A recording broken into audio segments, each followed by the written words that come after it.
Jetzt haben sie es noch gehört, jetzt kommen sie zurück.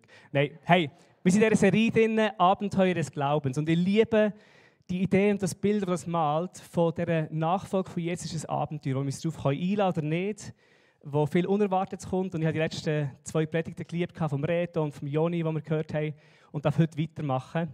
Und wir haben gestartet mit so kurzen Ausschnitten von The Chosen zusammenzuschauen. Und die vielleicht The Chosen noch nicht kennen oder vielleicht heute zum ersten Mal da sind, The Chosen ist eine Serie, die die Geschichten der Bibel so noch ein bisschen ausmalen, noch ein bisschen dazu dichten, noch ein bisschen erweitert, um einfach diese Personen zum Leben zu bringen. Und heute werden wir einen ganz kurzen Clip anschauen und ihr dürft probieren zu erraten, um wer es heute geht, um welchen Jünger. Von dem her dürfen wir gleich in den ersten Clip einsteigen und dürfen gerne mitraten. Die Seele, die du mir gabst, ist rein. Du hast sie geschaffen, du hast sie gebildet und du hast sie mir eingehaucht. Du hütest sie in mir und stellst sie wieder her.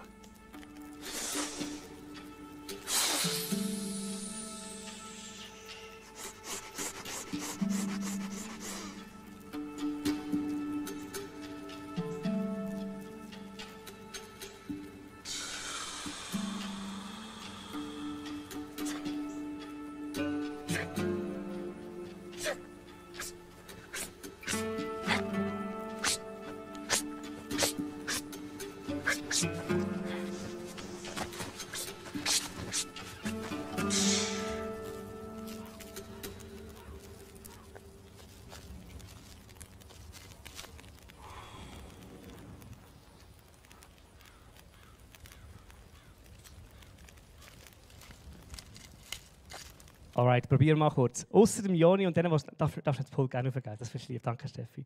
Außer denen, die es schon wissen, die irgendwo mitdienen und das gesehen haben, wer weiss, um wer es heute könnte gehen, um welchen Jünger, einer von den 12. Weiss es irgendjemand? Entweder einen Chosen mega gut kennt oder eine Bibel mega gut kennt. Tabea hat eine Vermutung. Was? Okay, sehr gut. Das ist genau richtig. Simon der Zelot. Well done. Er kommt auch einen Gratis-Kaffee. Darf ich das von der Bühne her verschenken? Gratis-Kaffee über. Genau, heute geht es um Simon der Zelot. Und wir wollen zusammen in der Bibel anschauen, was lernen wir in der Bibel über ihn. Er ist nicht ein berühmter Jünger. Der andere Simon ist viel, viel berühmter. Aber wir schauen, was können wir von ihm lernen, was können wir mitnehmen für unser Abenteuer vom Glauben. Und wir steigen zusammen direkt in die Bibel ein, und zwar Matthäus 10, Vers 2 bis 4. Und ihr könnt gerne mitlesen, aber ich lese euch es gerne vor. Dort steht: Die Namen der 12 Apostel sind Simon, auch Petrus genannt, an erster Stelle, und sein Bruder Andreas, Jakobus, der Sohn des Zebedäus, und sein Bruder Johannes, Philippus und Bartholomäus, Thomas und Matthäus, der Zolleinnehmer, Jakobus, der Sohn des Alphaeus und Thaddäus, Simon, der Zelot, und Judas Iskariot, der Jesus verriet. Genau, vielleicht können wir es ganz kurz doppelt an. Die Realität ist, ich bin in der Bibel alle Bibelstellen über Simon Zelot suchen, und es gibt genau 4 von denen. Und 4-mal ist es die Auflistung der 12 Jünger. 2-mal kommt er als 11. vor, also zweitletzte, 2-mal als 10.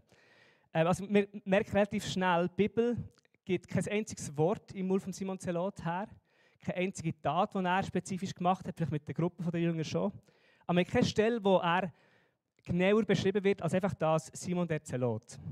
Und darum, weil ich möchte auf der Bibel basiert predigen, gebe ich euch heute 2 Punkte mit. Erstens, er hat Simon geheißen, und zweitens, er war ein Zelot gewesen. Vermutlich. Ist vermutlich ein Zelot gewesen, genau. Jetzt zum Ersten, er hat Simon geheißen, das ist schon mal objektiv gesehen extrem einfach ein super Name, oder? Sind wir uns alle einig. Hat Simon geheißen, es war ein sehr gängiger Name gewesen. Es hat Simon Petrus ist bekannt, der Simon der Pharisäer kennen wir von gewissen Geschichten, der Simon, der das Kreuz gedreht hat von Jesus, das er nicht mehr mögen hat, Simon der Zauberer, kennen vielleicht die einen oder anderen aus der Apostelgeschichte, der hat probiert, den Heiligen Geist zu kaufen, weil es ihm gefallen hat, was er machen kann. Also es sind ein paar andere Simon, die mehr Präsenz in der Bibel haben als der Simon, den wir heute zusammen anschauen. Und trotzdem, obwohl wir nicht mega viele Infos über ihn haben, glaube ich und hoffe ich, dass er uns heute für im Anteil am Sonntagmorgen da etwas mitgeben kann, dass wir etwas lernen von ihm für unsere Nachfolge mit Jesus. Das ist meine Hoffnung, sonst sind wir für nichts da, oder? Und da gehe ich wirklich davon aus, weil ich glaube, wenn wir das Zweite anschauen von ihm, dass er vermutlich ein Zelot war. Zelot kann man als Beschreibung sehen, das heisst ein Eiferer, das ist einer, der sehr eifrig an Sachen hergegangen ist. Das kann einfach eine Beschreibung sein von ihm, aber es wird stark vermutet, dass er nicht einfach nur als Eigenschaft eifrig war, sondern zu dieser Gruppe der Zeloten gehört hat. Das war so eine Gruppierung, die es gegeben hat. Und in der damaligen Zeit hat es ganz verschiedene Gruppierungen gegeben. Und wir kennen sie ein bisschen aus der Bibelgeschichte. Oder? Also die grosse Mehrheit ist so, was ich nennen würde, das Fußvolk. Das ist so Handwerker, also das sind Fischer dabei, Zimmermänner, was auch immer, Bauern, Tageslöhner. Das sind die grosse Mehrheit waren und die haben sich echt damit beschäftigt, irgendwo durch den Tag durchzukommen, genug Geld verdienen, dass die Familie kann ernährt werden. Das war die grosse Mehrheit von dem damals jüdischen Volk gewesen. Im jüdischen Kontext innen, mit Sabbat, mit der Erwartung vom Messias, aber einfach sehr beschäftigt mit dem Alltag, mit ihrem Geschäft. Und dann hat es Randgruppen gegeben, die wir auch gut kennen, mit Zolleinnehmern. Sie waren sehr unbeliebt, die sich mit den Römern zusammengetan haben und Steuern eingetrieben haben. Dann haben wir vielleicht die Kranken, die Witwen, die Aussetzungen, die am Rand der Gesellschaft waren, das war auch so eine Gruppe. Und dann kommen die religiösen Gruppen. Und alle, die irgendwo mal studiert haben oder eine Studienbibel haben die Begriffe wahrscheinlich auch schon mal nachgeschaut und gelesen. Die Sadduzäer zum Beispiel, das war so die Elite der Religiösen. Und dann die Pharisäer, wer hat schon mal von den Pharisäern gehört? Fast alle, oder? Und die haben einen mega schlechten Ruf für uns Christen. Und ich glaube, manchmal, wahrscheinlich sind sie uns am nächsten. Und nicht zu weit ausholen. Aber ja, genau. Die Pharisäer, ganz schlechter Ruf, haben es wahrscheinlich relativ gut gemeint.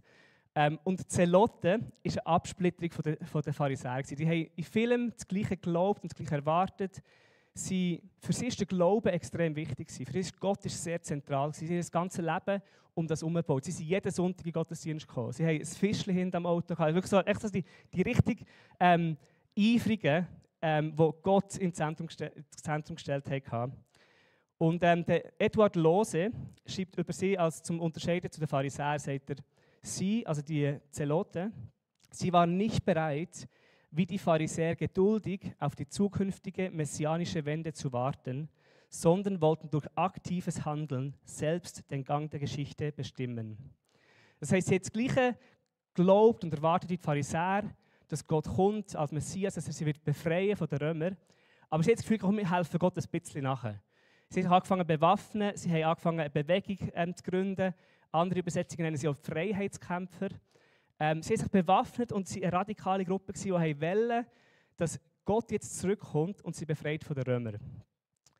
Und wenn wir uns das bewusst sind, dass der Simon der Zelot, einer von diesen 12 Jüngern, ist Teil von so einer Gruppe, wo eben, wie wir es vorher gesagt haben im Video, wo am Trainieren war, die sich darauf vorbereitet hat, zu kämpfen für den Gott, zu kämpfen für das Königreich, wo voller Eifer war, dass der Messias zurückkommt und dass die Versprechungen, die wir in der Bibel haben, wahr werden. Und dieser Simon trifft auf Jesus und seine Jünger. Und auch das hat der Chosen so ein bisschen probiert darzustellen, der Konflikt, wenn jemand von den Zeloten auf die Gruppe von Jüngern kommt. Und da schauen wir ganz kurz das Video zusammen an.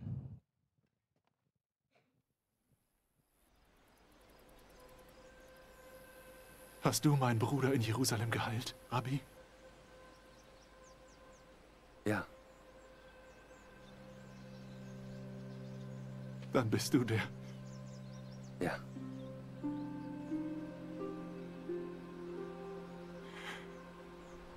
Und wo sind deine? Hier bei mir.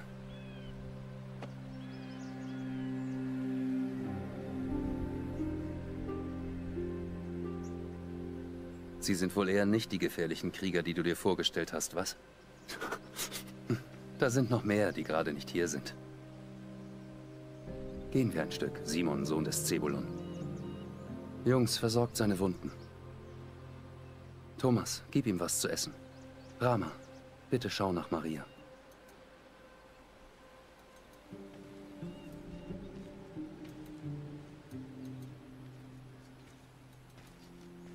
Genial. Ich finde die Blicke finde ich so passend. Ja, sorry, das ist alles, was wir zu bieten haben. Aber das ist, glaube ich, der erste Punkt, den wir herausnehmen aus der Tatsache, dass Simon der Zelot Teil von den 12 Jüngern war. Und zwar ist es, dass die Jünger von Jesus ein bunter Haufen waren.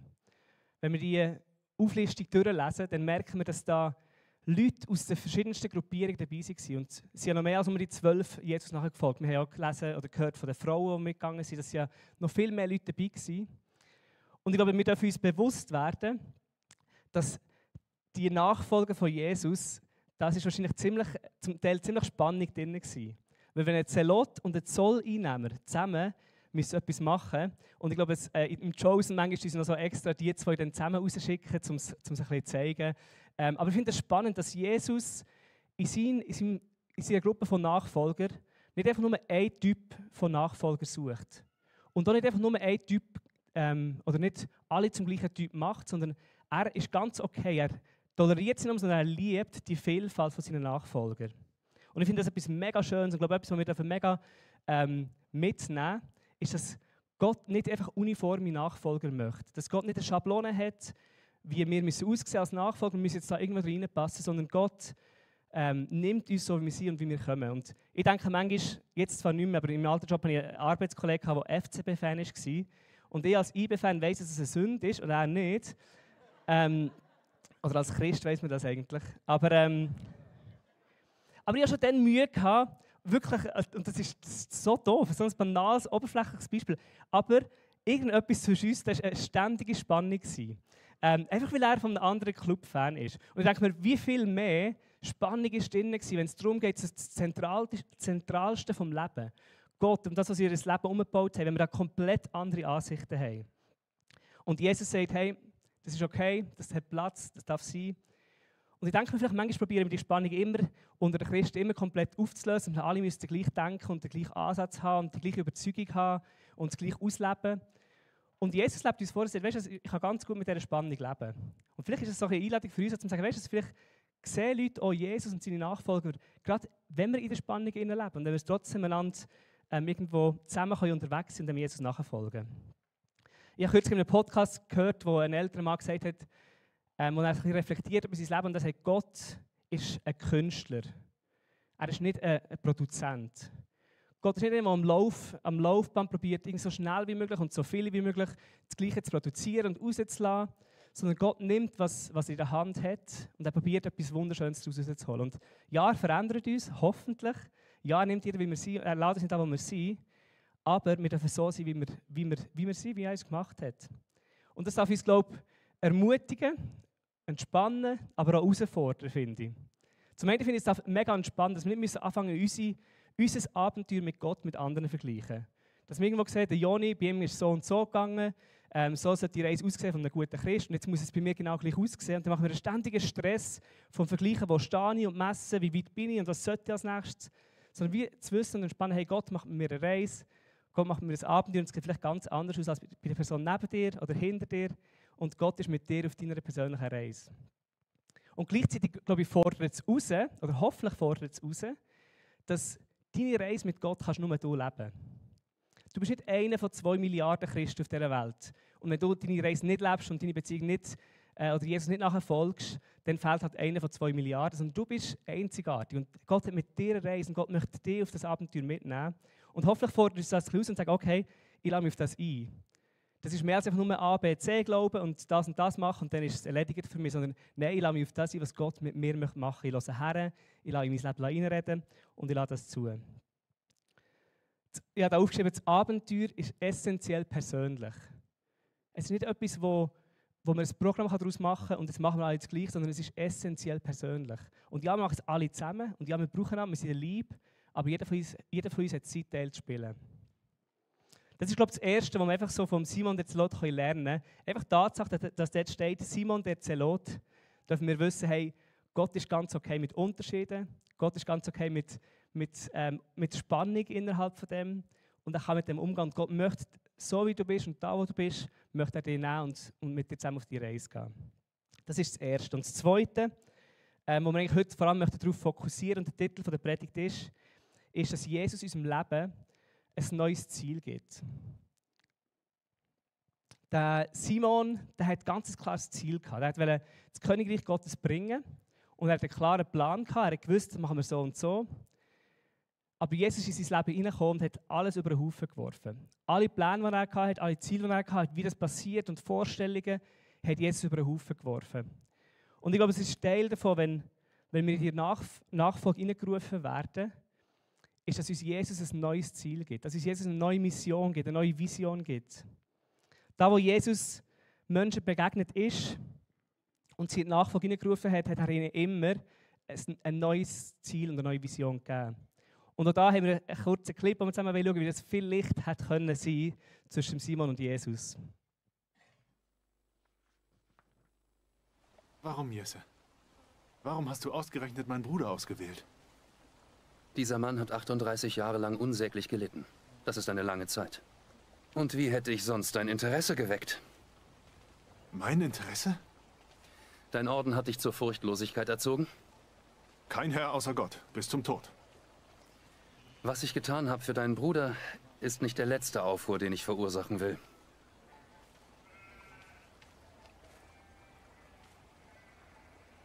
Du bist der Messias, nicht wahr? Ja. Dann werde ich alles tun, was du willst. Ich will, dass du die Art meiner Mission verstehst, Simon. Ja. Wie? Tja, wie? Es ist nicht so leicht mit Menschen, die abgelenkt sind, hm? Ich habe jahrelang dafür trainiert. Ich bin bereit, deine Mission hier und jetzt auszuführen. Wir werden sehen. Also, zeig mir deine Waffe.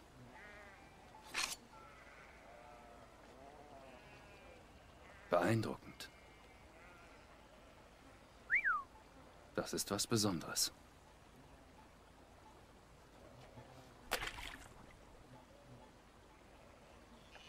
Hast du wohl nicht erwartet? Du hast dafür keine Verwendung? Ich habe ein besseres Schwert. Du wirst sehen. Wir haben viel zu besprechen. Hab etwas Geduld. Deine Woche hatte es in sich. Hättest du ohne meinen Sieger-Dolch überhaupt Verwendung für jemanden wie mich? Also für den Dolch habe ich keine Verwendung. Aber ich will dich, Simon. Aber wieso? Du bist nicht der Einzige, der das missversteht. Mach dir keine Gedanken. Ich bereite etwas vor, das ich mit der Welt teilen will. Für den Moment muss es reichen, dass ich dich an meiner Seite haben will. Niemand in unserer Gruppe hat seinen Platz wegen besonderer Fähigkeiten erhalten.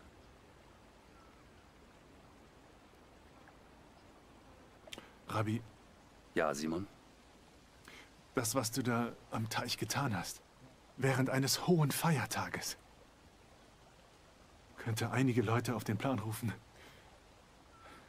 dich aufzuhalten. Selbst Mitglieder aus meinem alten Orden, vor allem wenn sie herausfinden, dass du eine andere Mission verfolgst. Und was willst du tun? Sie aufhalten? Nun ja, das würde ich wahrscheinlich sogar können, wenn du meinen Dolch nicht in den Fluss geworfen hättest. Und wenn es soweit ist, werden wir es herausfinden.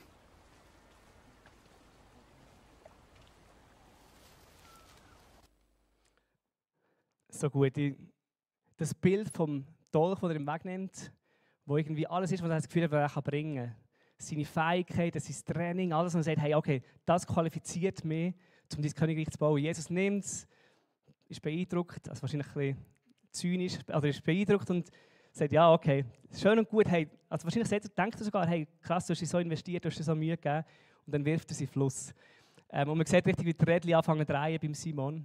Und ich finde das schön zum Zuschauen, aber herausfordernd, wenn wir es für unser eigenes Leben überlegen. Was sind unsere Sachen, die wir mitbringen und das Gefühl, hey, das qualifiziert mich, hey, das macht mich wertvoll im Reich Gottes. Hey, Gott kann sich glücklich nennen, dass ich Teil von seinem Team bin. Oder vielleicht etwas anderes, vielleicht ist der Dolch auch so ein stellvertretend für unsere Erwartungen und Pläne, wie etwas passieren muss. So wie die Box, wo wir Gott gerne reintun, damit wir ihn irgendwie kontrollieren und ein bisschen verstehen. Und ich glaube, es ist ganz menschlich, dass wir Sachen in Boxen tun. Aber es ist extrem unhilfreich. Ist das ein Wort? Es ist unhilfreich. Es ist nicht sehr hilfreich, wenn wir Gott in eine Box stecken, weil es uns limitiert auf unsere Nachfolge mit Jesus.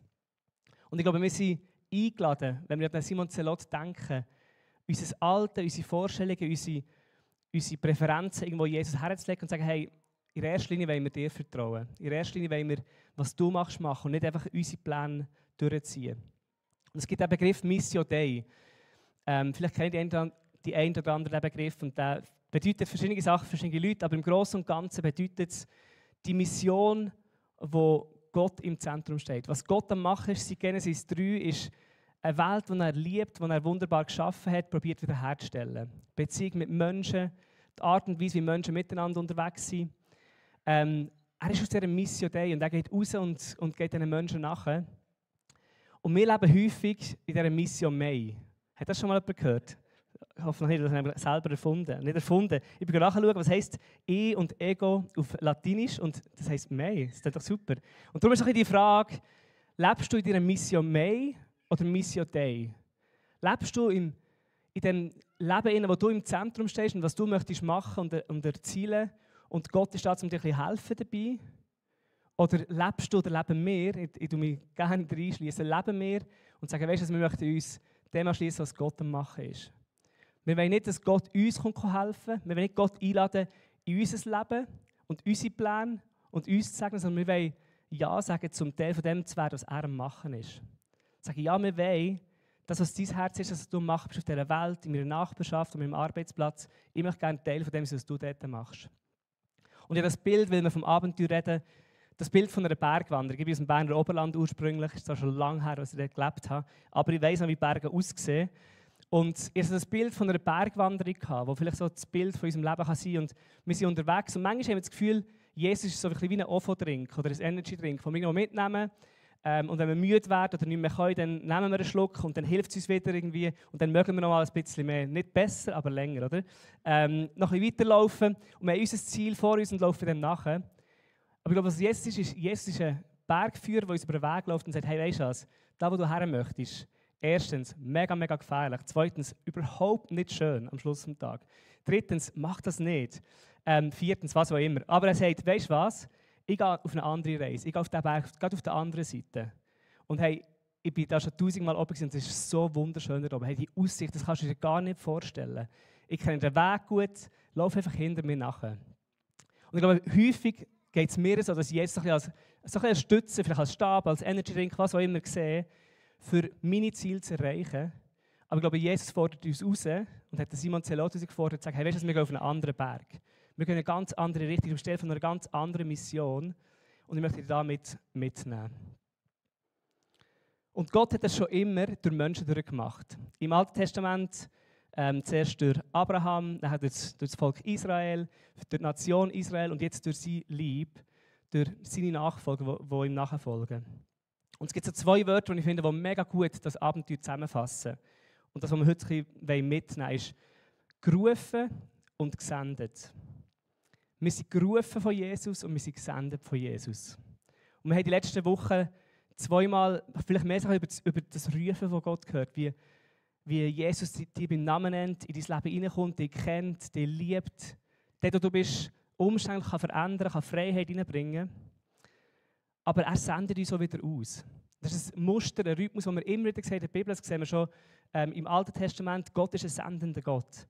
Gott ist jemand, der sich jemand auswählt, nachnimmt, eine Beziehung pflegt und dann aussendet in die Welt. Wir sehen es eben, wie schon erwähnt, bei all den Leuten, die ich jetzt erwähnt habe. Und ultimativ sehen wir es in Jesus. Die Bibel sagt in Johannes 3, Vers 16, sagt sie, dass Gott die Welt so sehr geliebt hat, dass er seinen Sohn in die Welt geschickt hat. Er ist ein sendender Gott, der Jesus in die Welt hineingeschickt hat. Und man sieht den gleichen Rhythmus mit Jesus und den Jüngern. Ich finde das mega cool. Jesus ruft seine Jünger und sagt, hey, kommt, folgt mir nach. Und er gibt ihnen eine neue Berufung und so weiter. Und wir lesen in der Bibel das relativ bald schon. Und das ist nicht gut strategisch. Da muss ich Jesus mal noch ein bisschen nachhelfen. Er hat die losgeschickt, ohne Theologiestudium, ohne Leiterschaftsausbildung, ohne Praktikum. Vielleicht Praktikum ein bisschen. Aber Jesus hat die Jünger mit auf die Reise genommen. Und relativ bald mal hat er sie rausgeschickt. Er hat gesagt, hey, jetzt geht ihr. Geht ihr in die Stadt, erzählt, bringt das Reich Gottes dorthin, wo ihr hergeht. Und das ist ein Rhythmus, den wir immer wieder sehen. Das Rufen und Senden und Rufen und Senden. Und ich glaube, das Gleiche ist für uns heute wahr. Gott möchte uns immer wieder rufen. Gott möchte immer sagen, hey, komm zu mir. Komm in die intime Beziehung mit mir. Ich möchte dir mehr zeigen, wie fest ich dich liebe, wie wichtig du mir bist. Wer du wirklich bist, darfst du entdecken, wie beim Nathanael von letzter Woche. Du wirst bei ihm herausfinden, wer du wirklich bist, weil er dich am besten kennt. Aber nachher nimmt er dich und nimmt er uns und sendet uns wieder aus zurück in die Welt.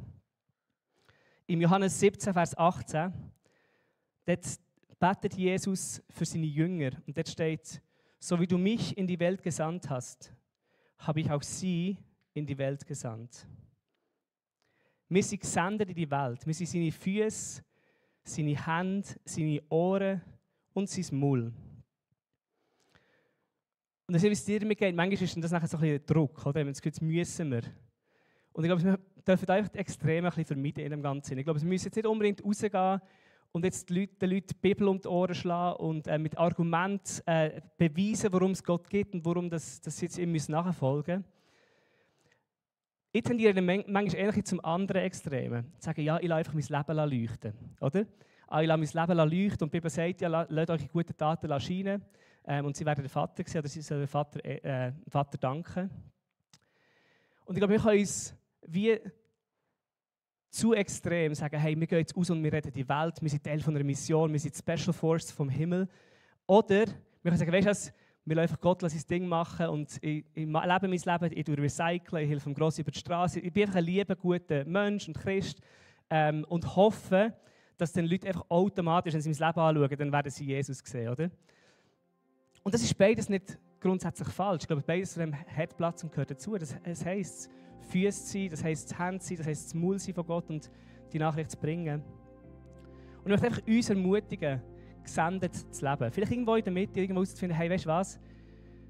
Ja, ich möchte mehr machen, als einfach nur ein schönes Leben leben. Ja, ich möchte den Mut haben, Leuten zu erzählen in meinem Umfeld, von was ich entdeckt habe bei Gott. Es ist nicht ein Club oder eine Religion, wo wir uns dafür schämen müssen. Es ist ein Leben in der Fülle, das wir entdeckt haben.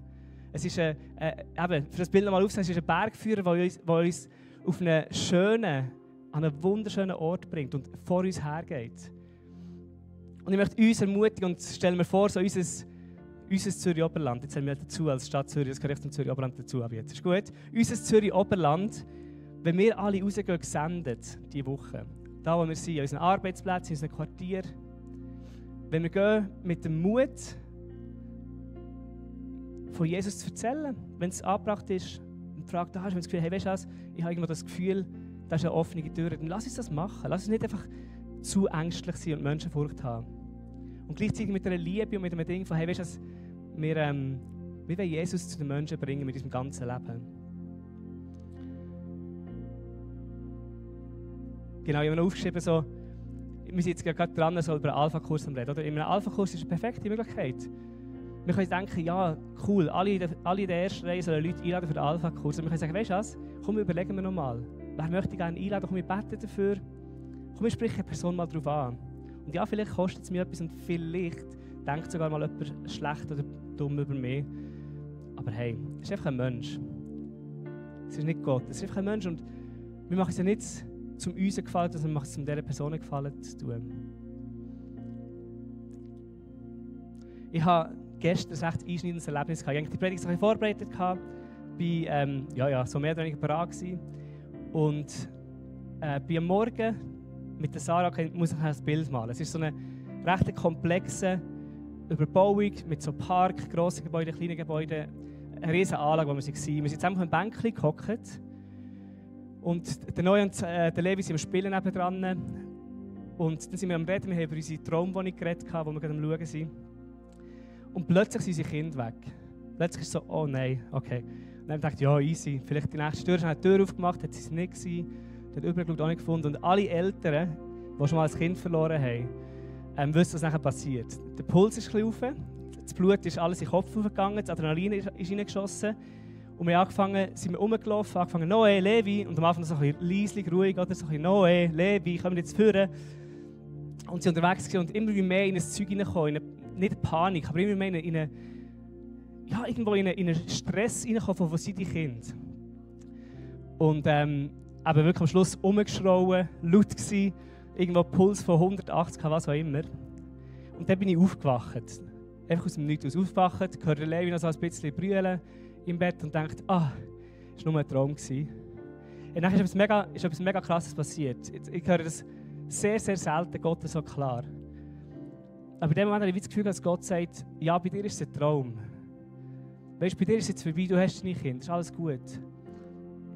Sorry, aber Aber ich habe das Gefühl, er sagt, hey, bei mir ist es Realität. Meine Kinder sind da und ich bin verzweifelt, ich suche sie, ich rufe ihren Namen. Und ja, bei mir hat es wirklich einfach nochmal das Herz gebrochen. Und ich denke, hey, Scheibe, ich möchte nie vergessen, was wir dafür machen, was wir Teil davon sind. Wir sind Teil der Mission von Gott. Und ich habe nachher das extra noch da reingenommen, um einfach mit euch zu teilen, weil ich glaube, etwas vom Wichtigsten, was wir haben können, ist ein gebrochenes Herz. Ein gebrochenes Herz für unsere Mitmenschen, für die Welt. Nicht aus einer Position herausgehen von, hey, wir haben die Lösung, lasst mich euch sagen, wie es funktioniert, sondern mit dem Herz von einem Vater, der seinen Kind nachspringt. Mit dem Herz von einem Vater, der seine Kinder vermisst. Und die Bibel ist so klar, es beschreibt, dass Jesus sagt, hey, wenn 1 von 100 weg ist, ich laufe dem nachher. Und ich glaube, wir sind eingeladen, Teil von dieser Mission zu sein. Wir dürfen Teil von dem sein, was Gott am Machen ist. Und ich bin herausgefordert, für mich persönlich, nicht irgendwo einfach in meinem Leben zu leben und Jesus als Teil davon zu haben und sagen, hey, okay, ich möchte meine Augen offen haben. Leute in meinem Alltag, Leute da, wo ich unterwegs bin. Plötzlich ist der nicht blinkt und vor dir reinfährt, nicht mehr einfach ein schlechter Autofahrer, sondern es ist das Kind von Gott. Und wahrscheinlich kann ich da nicht grossen Unterschied machen und ihm von Jesus erzählen, aber wenn wir anfangen, Menschen durch die Augen von Gott zu sehen, wird es alles verändern. Wenn wir sehen, hey, das ist eine Tochter, ein Sohn von Gott, der geliebt ist und er hat eine Sehnsucht nach ihnen, er ruft ihren Namen und wir dürfen Teil davon sein. Dann glaube ich und hoffe ich, werden wir nicht in eine Passivität hineingehen und es uns egal sein, wenn Menschen um uns herum irgendwo Jesus nicht kennen und auf der Suche sind nach dem Leben und mir etwas zu geben hätten. Von dem her, lass uns doch einfach jetzt, können wir zusammen vielleicht aufstehen, wir werden nochmal in Worship hineingehen miteinander, wir werden noch beten. Aber vielleicht können wir neu dafür beten, einfach ein gebrochenes Herz zu haben. Ich darf gerne jetzt aufstehen, genau, wenn ihr wollt. Vielleicht können wir im Worship dafür beten und sagen, hey, brich mein Herz mal neu. Ich möchte nochmal neu verstehen, was du machst, ich möchte Teil von dem sein. Vielleicht könnt ihr dafür beten für Mut und sagen, hey, ich möchte mich getrauen, wenn du mir etwas aufs Herz legst, das einfach zu machen und zu wissen, dass du mehr machst, als ich mir vorstellen kann. Aber lass euch das Gott geben. Vielleicht möchtest du einfach heute Gott Danke sagen, dass er dich, so wie du bist, möchte als Nachfolger haben. Dass du nicht musst sein wie der rechts und links von dir. Aber das ist ein Teil von dieser Predigt im Worship vor Gott herlegen und vielleicht mit ihm noch Begegnung haben. Wir haben das Gebetsteam hinten rechts von euch, das gerne da ist, für mit euch zu beten. Genau, voll gut.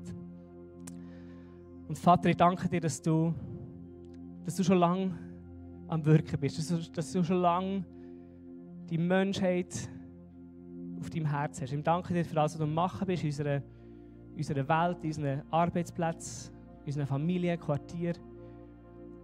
Und Vater, wir möchten sagen, send du uns. Auch wenn wir es immer wieder werden verbocken und nicht perfekt sein, aber schick du uns und leite uns, Heiliger Geist, dass wir dürfen hören, was dran ist, dass wir dürfen ermutigende Worte sprechen, dass wir dürfen Leute aushelfen, dass wir dürfen von dir erzählen, was auch immer gerade dran ist. Bete, dass uns das gebrochene Herz grösser sein als vielleicht die Furcht vor Menschen. Dass wir dürfen mehr motiviert sein und drängt sein von deiner Liebe für jedes Einzelne auf dieser Welt und die Welt, als von unserem persönlichen Ruf oder was auch immer. Wir danken dir, Herr, dass du mit unperfekten und unterschiedlichen Leuten dein Königreich baust und jeder von ihnen möchtest mit einbeziehen. In deinem Namen, Herr. Amen.